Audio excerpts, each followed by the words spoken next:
Hello everyone. तो आज समझने वाले हैं rank transformation of an array. बहुत आसान सॉल्यूशन समझाऊंगा मैं। Okay okay.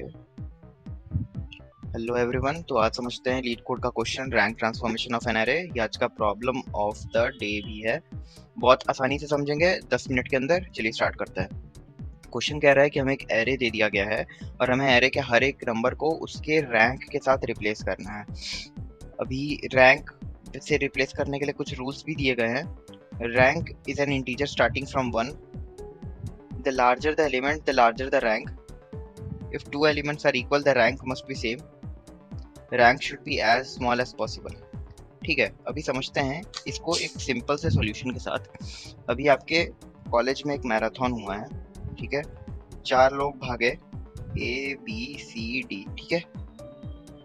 अभी ए और बी, ए सबसे पहले आया, ठीक है। फिर उसके बाद सी आया और बी और डी एक साथ आए, ठीक है। इन्होंने इस सीक्वेंस में अपना फिनिश लाइन क्रॉस किया।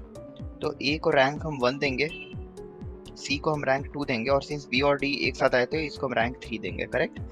तो यहाँ पे हमने वो किस स्पीड के साथ फिनिश लाइन पे आए उसके थ्रू हमने ये रैंक निकाला। सेम चीज हमें यहाँ पे ये एरे के थ्रू करना है, ठीक है। तो अज्यूम करो कि ये इसका फिनिश लाइन पे जाने का टाइम है दिया हुआ। तो ये 10 मिनट में जाता है ये वाला बंदा, ये बंदे को 20 मिनट लगता है, ये बंदे को 30 मिनट लगता है, और 40 वाले को इसको 40 मिनट लगता है, ठीक है। तो इसका रैंक अब बताओ। 40 वाले तो भाई सबसे ज्यादा है तो उसका रैंक 4 आएगा। जो 10 मिनट लिया उसका रैंक सबसे पहला रहेगा, फिर जो 20 मिनट लिया उसका रैंक 2 रहेगा, और जो 30 मिनट लिया उसका रैंक 3 रहेगा, करेक्ट। सेकंड सॉल्यूशन एग्जांपल है कि भाई 10 10 10 दिया हुआ है तीनों का, 100 100 100, माय बैड। तो अगर यहाँ पे बी और डी का एग्जांपल हम लोग देखें तो दोनों एक साथ एंटर किए थे, राइट। वही सेम चीज यहाँ पे कि 3 बंदे हैं, तीनों 100 मिनट लिए फिनिश लाइन पे आने के लिए, ठीक है। 100 मिनट लिए तो सबका तो रैंक एक ही रहेगा ना, क्योंकि तीनों एक साथ फिनिश लाइन पे आए, करेक्ट। अभी एक और एग्जांपल मैंने बना रखा है, ये वाला तो अभी हमने डिस्कस किया, ये वाला देखते हैं। 6 8 3 और 11। एक बंदा 3 मिनट लेता है, एक बंदा 6 मिनट, एक बंदा 8 मिनट और एक बंदा 11 मिनट। जो 3 मिनट लिया उसका सबसे पहला रैंक रहेगा, इसलिए 1 दिए उसको। जिसका 6 मिनट लगा उसको 2 दिए, उसके बाद 8 मिनट वाले को 3 दिए, और सबसे लेट जो है उसको 4 दिए, ठीक है। तो ये हुआ रैंकिंग का सिस्टम। अब इस क्वेश्चन को अप्रोच कैसे कर सकते हैं, ठीक है।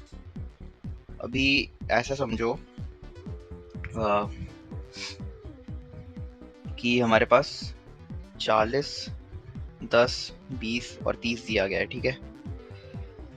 तो अगर हम इसको किसी तरीके से सॉर्ट कर दे, ठीक है, तो ये बन जाएगा 10 20 30 और 40, करेक्ट है ना। तो सॉर्ट करने से क्या पता चला कि जो सबसे कम टाइम लिया फिनिश लाइन पे आने पे वो सबसे पहले आ गया, और सबसे ज्यादा जिसने टाइम लिया वो सबसे आखिरी आया। हमको रैंकिंग तो इसी बेसिस पे चाहिए ना। तो अब इसका इंडेक्स देखो 0 है, इसका इंडेक्स 1, इसका इंडेक्स 2, इंडेक्स 3। तो एक बार सॉर्ट कर दिए तो ये सही एक पैसिव करेक्ट रैंक पे आ गया। मतलब यहाँ पे इसकी जगह पे 1 होना चाहिए, इसका 2 होना चाहिए, इसका 3 होना चाहिए, इसका 4 होना चाहिए। बट सिंस इंडेक्सिंग 0 से स्टार्ट होता है इसलिए 0 1 2 3 ऐसे रैंकिंग दी है, ठीक है। तो इसको सॉर्ट करने पे मेरा आधा सॉल्यूशन तो मेरे को मिल गया कि भाई हर बंदे का प्रॉपर करेक्ट रैंक क्या हो सकता है, उसका एक आइडिया हमें मिल गया है। अभी हमें इसी सेम ऑर्डर पे रिटर्न करना है, राइट। अब जैसे यहाँ पे देखो 0 है 10 का, 20 का 1 है, 30 का 2 है, 40 का 3 है। अगर हम सब में एक एक वैल्यू ऐड कर देंगे तो 10 का 1 हो जाएगा, 20 का 2 हो जाएगा, 30 का 3 हो जाएगा, और 40 का 4 हो जाएगा। तो इसको सॉर्ट करने के बाद और इसकी की वैल्यू मैपिंग क्रिएट करने के बाद हमें एक ऐसा वैल्यू मिल चुका है। 10 के करस्पॉन्डिंग उसका वैल्यू 1 रहेगा, इसका 2 रहेगा, 30 का 3 और 40 का 4, करेक्ट। अभी बस भाई हमको ये एरे पे आइटरेट करना है, और इसके करस्पॉन्डिंग इसकी जो वैल्यू है यहाँ पे सेट कर देनी है। तो 40 के करस्पॉन्डिंग 4 कर दो, 10 के करस्पॉन्डिंग 1 कर दो, 20 के करस्पॉन्डिंग 2 कर दो, और 30 के करस्पॉन्डिंग 3 कर दो। तो हमको एक करेक्ट रैंकिंग मिल चुका है ना। अब अगर हम देखें डुप्लीकेट नंबर्स के लिए, अगर 10 10 10 है अज्यूम करो, तो इसकी मैपिंग कैसे बनेगी। इसका रैंकिंग तो 1 1 1 रहेगा, है ना। अगर इसको सॉर्ट करेंगे तो 0 1 2 इसका इंडेक्स रहेगा। तो इसका अगर हम सिंस ये इंडेक्सिंग 0 से स्टार्ट होता है बट मेरे को रैंकिंग 1 से देना है, तो सब में एक ऐड कर दो, +1 +1 +1, तो ये हो जाएगा 1 2 3। तो 10 का की वैल्यू मैपिंग ऐसा बनेगा, 10 एक पहले 10 का वैल्यू ऐसे 1 बनेगा, सेकंड वाले 10 का 2 बनेगा और थर्ड वाले का 3 बनेगा। बट हम एक्सेप्ट करेंगे सिर्फ पहले वाले को, क्योंकि अगर आप याद करो तो तीनों तो एक साथ फिनिश लाइन पे आए ना, तो सबसे पहले वाली की वैल्यू को हम कंसिडर करेंगे। तो इसका जब हम इसके करस्पॉन्डिंग मैप में हम चेक करेंगे तो इसका वैल्यू रहेगा 1,1,1 है ना। 10 के लिए ढूंढेंगे 1 है उसकी वैल्यू, फिर सेकंड 10 के लिए भी ढूंढेंगे उसकी वैल्यू 1 है, और थर्ड वाले के लिए भी वैल्यू 1 है। तो ये है मेरा अप्रोच। आई होप आपको समझ में आएगा। अब चलिए देखते हैं कि इसके पोटेंशियल सॉल्यूशंस क्या हो सकते हैं। तो यहाँ पे देखो ये वाला सॉल्यूशन है, बट इसमें टाइम लिमिट एक्सीड हो रहा था, बट एनीवेज मैं इसको एक्सप्लेन कर देता हूँ। यहाँ पे जो फंक्शन है लीड कोड का, उसमें हमें एक एरे ऑफ नंबर्स मिल रहा है और हमें रिटर्न भी करना है एरे ऑफ नंबर्स, जो ऑर्डर रहेगा हमारा वैसे 1 2 3 करके जो भी रैंक रहेगा वो रिटर्न करना है। तो मैंने एक डुप्लीकेट एरे बनाया। तो अज्यूम करो भाई कि मेरे पास एक एरे आया है जैसे 10 20 40 30 करके, ठीक है। तो इसका एक डुप्लीकेट एरे मैंने बनाया। अब डुप्लीकेट एरे में मैं क्या कर रहा हूँ, देखो एक सेट बनाया मैंने, सेट के अंदर मैंने एरे की सारे वैल्यू डाली और फिर उसको मैंने सॉर्ट कर दिया। सेट मैंने क्यों यूज किया कि भाई अगर कोई भी डुप्लीकेट वैल्यू रहेगा ना, जैसे 10 10 10, तो उसका सिर्फ एक इंस्टेंस रहेगा। तो इस वाले पार्ट, ये वाला जो पार्ट है, ये मेरे को एक एरे रिटर्न करेगा जिसमें सिर्फ एक 10 रहेगा, समझे। तो सारा डुप्लीकेट वैल्यू हट गया। फिर मैंने उसको सॉर्ट कर दिया, जो सॉर्टिंग हम कर रहे थे। सॉर्ट करने के बाद मैं एक जो एरे मेरे को इनिशियली मिला उसको मैं रिटर्न कर रहा हूँ, ठीक है। और मैप करके उसकी हर एक वैल्यू को मैं चेंज कर दे रहा हूँ with index of the number from the sorted array. तो अगर अज्यूम करो कि मेरे पास इनिशियली ऐसे था 40 10 20 30, ठीक है। एक और 30 ले लेते हैं फॉर एग्जांपल। अभी 30 30 तो दो है, तो एक डुप्लीकेट एरे में क्या होगा ना कि सेट सिर्फ इतना वैल्यू को कंसीडर करेगा, फिर उसको सॉर्ट कर देगा। तो मेरा ऐसा बन जाएगा 10 20 30 40। तो डुप्लीकेट एरे बन गया मेरा। डुप्लीकेट एरे का ये वैल्यू रहेगा।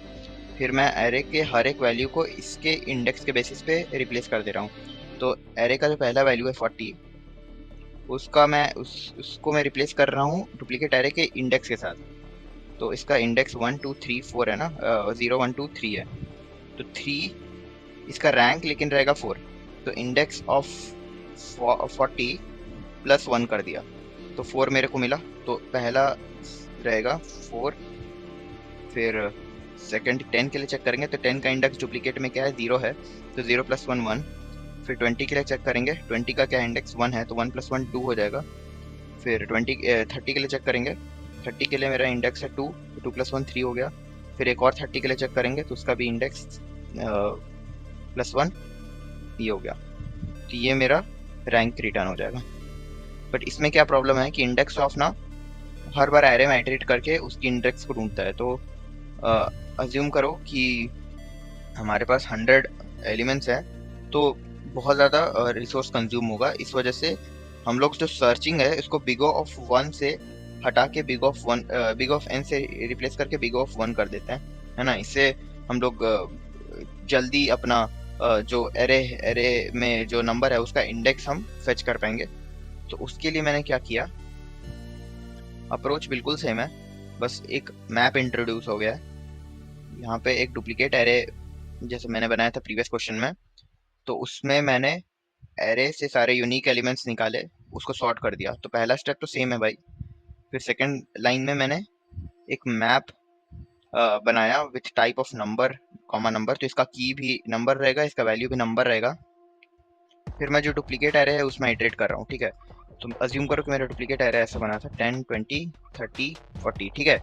ये after removing all the duplicate numbers and sorting the initial array, ठीक है। तो ये बना है मेरा, इसमें हम इटरेट कर रहे हैं। ये वाला वैल्यू मेरा नंबर स्टोर करेगा, तो 10 20 30 40, और इसका इंडेक्स कुछ ऐसा लगेगा 2 3। और ये जो सेकंड वैल्यू है ये इसका इंडेक्स रखेगा। तो 10 के कॉरस्पॉन्डिंग उसका इंडेक्स 0 है ना, 40 के कॉरस्पॉन्डिंग उसका इंडेक्स 3 है। तो यहाँ पे नंबर और उसका इंडेक्स हर एक आइटरेशन में।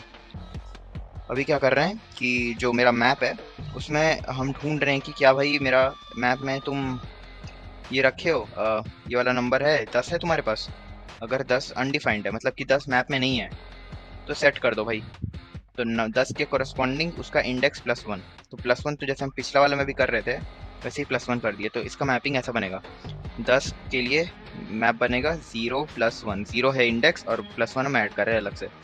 फिर 20 के लिए बनेगा 1 + 1, 30 के लिए बनेगा 2 + 1 और 40 के लिए बनेगा 3 + 1। आई जस्ट नोटिस्ड कि हम लोग ये वाला की कंडीशन को हटा सकते हैं, क्योंकि सिंस हमने यहाँ पे सेट यूज कर रहा है तो भाई हर एक नंबर सिर्फ एक ही बार आएगा, राइट। डुप्लीकेट एरे में हर एक नंबर सिर्फ एक बार आएगा, तो ये वाला चीज हटाया जा सकता है। बट एनीवेज फिर फाइनली हम क्या कर रहे हैं, जैसे इनिशियल एरे को रिटर्न कर रहे हैं और जैसे हम लोग पहले इंडेक्स निकाल रहे थे with big of n complexity कि भाई हर बार एरे में आइटरेट करके उसके इंडेक्स निकाल के मेरे को रिटर्न करो। अब मैप में डायरेक्टली हम सर्च कर सकते हैं बिग ऑफ 1 टाइम कॉम्प्लेक्सिटी में। तो एरे में आइटरेट किए और हर एक इंडेक्स के नंबर को हम रिप्लेस कर दे रहे हैं जो मेरा मैप है उसमें से, जो उसकी वैल्यू है वो उससे। तो अगर जैसे 10 गेट डॉट गेट 10 होगा ना तो उसका वैल्यू क्या होगा, 0 + 1 हमने सेव किया था तो 2 होगा। तो 10 के लिए 1 रिटर्न हो जाएगा, 20 के लिए 2 रिटर्न हो जाएगा, 30 के लिए 3, 40 के लिए 4। तो अल्टीमेटली जो रैंकिंग रहेगी वो हम रिटर्न कर देंगे। ये था सॉल्यूशन आज के problem of the day, rank transformation of an array का। अगर आपको ये सॉल्यूशन पसंद आया हो तो प्लीज़ वीडियो को लाइक करिएगा